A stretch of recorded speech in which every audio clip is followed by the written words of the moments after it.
Hello, everybody. As we are wrapping up the semester, I just thought I would do a video here on our outpatient auditing. Let's go with our first patient, Malcolm Queen. So let's go down here. He was seen in the emergency 2 days ago, and he had pains, treated 2 days again, then discharged home. Okay, so then he came back in, denies any problems with fever. So let's go back down here. He does have new onset of diabetes, and it's related to is hemochromatosis. So with going down to this, let's just they go through the whole exam. Because of his sickle cell anemia, rule out the possibility of osteonecrosis due to the hemoglobinopathy of the right femur. They did do x-rays and they were both negative. Okay, so that's why we're not going to code our osteo code. So sickle cell crisis. Now, it depends how you go about it. If you went to anemia, then sickle cell, it refers you right to sickle cell disease. So I'm looking here and I have it with crisis, which is painful, and it's right in the documentation. So that should be our first code. Now with our diabetes codes, okay, so let's go ahead. We have E08.69. Okay, so this here was diabetes to an underlying condition with specified complication. Okay, then the other one we need is, you just can't have the E811.9. It's too generic. We have too much information to code.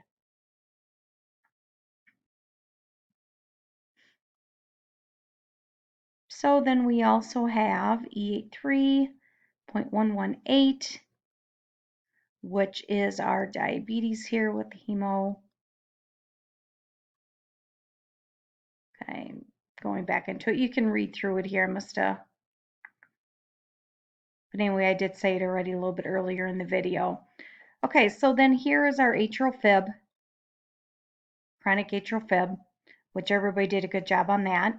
And then we needed the CPT code 99283 for the ER visit. So this is what I was looking at. If you have any questions, make sure you ask me. Okay, the next one here, we have a foreign body in the proximal esophagus. So they did an EGD with a foreign body removal. So let's go here, no active bleeding. So we do not want to code that.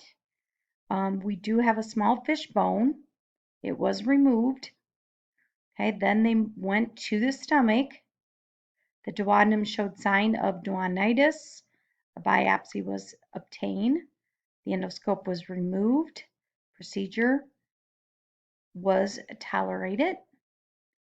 Okay, a couple of different things here. What we want to code. Let's look at this first one.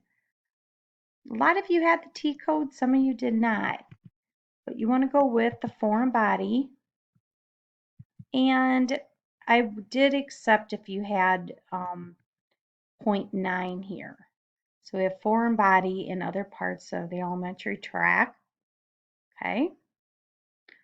So, and then we're going to go with, and make sure you don't forget the A, except A, initial encounter. And we also have R13.10, which is the dysphagia. Okay, so for here, we have two different codes here for the CPT. Okay, so with this we have, so as you can see here, the 43235 is what they wanted us to code in the audit, but we have an EGD which was flexible. It's transoral. So let's go ahead and go down to 43247 because it wasn't just diagnostic. So if I go down to 47, this is with removal of a foreign body. So the other code we do need is 43239.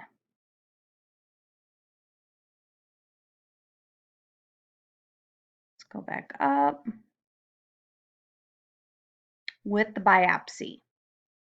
So we have 2. So do not report 43239 and 43254 for the same lesion, which we are not. So I would probably put the 51 modifier on this one. So let's go ahead and move to our third case. This one was pretty good. Everyone did very well on this. The only thing I do have to remind students, some of you went ahead and did activity codes, which that's fine. It kind of depends on the facility for outpatient. So the first one here should be the S82. And the biggest thing, I'm trying to get everything in the screen here, is just that the placeholder was missing. So the same thing here with the placeholder for the W code. Okay, so let's go ahead and look at the CPT code on why that was off. Okay, so on this one, the original is 27786, which is the closed treatment of the distal fibular fracture, lateral malleolus without manipulation. Okay, some of you said, well, there wasn't manipulation. Keep in mind, if you go right here, the fracture was reduced. That is manipulation. So when we're talking reduced, that means they're putting that fracture back into place. It's a closed reduction, but they're still taking those two bones and putting them together, putting them in that splint to keep those two bones together in the correct place. So manipulation reduction is basically the same thing. Okay, so let's go on to case 4. So a couple of different things here I just want to make note of. She was being transferred from the outpatient eval service for severe homicidal and suicidal ideation, but it's not on this episode. So it's not this outpatient. This patient here, or he, sorry about that, diagnosis was severe major depressive disorder with psychotic features. So that's kind of what we're looking at. So let's go through here. They did the electroconvulsive treatment, the benefits of it. They talked about it. So let's go down here and get to where we go. So with this one here, you really only need F32.3. So that's what they gave us. That's good. The R4 5.7 you do not need. Just go ahead and pull that up.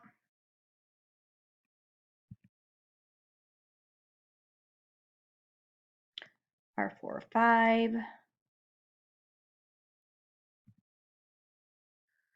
Okay, state of emotional shock and stress. This is all covered under the one code. And everybody did actually pretty good on the CPT code. We only need the 93040 code because, or 90870, sorry about that. 9304 is actually included in our 90870 code. So that one actually everyone did very well on. Let's go to the last one, case 5. We have a 17-year-old. Let's go down here. Outpatient treatment. This one was pretty good too. Everything looked good. I tried not to, but let's just kind of go through here. One code, actually everyone did well on this, that I would say should be added is the drug abuse counseling surveillance of a drug abuser. So I really didn't take any points out for that, but that should have been added too. It's always good to add those extra Z codes if you can.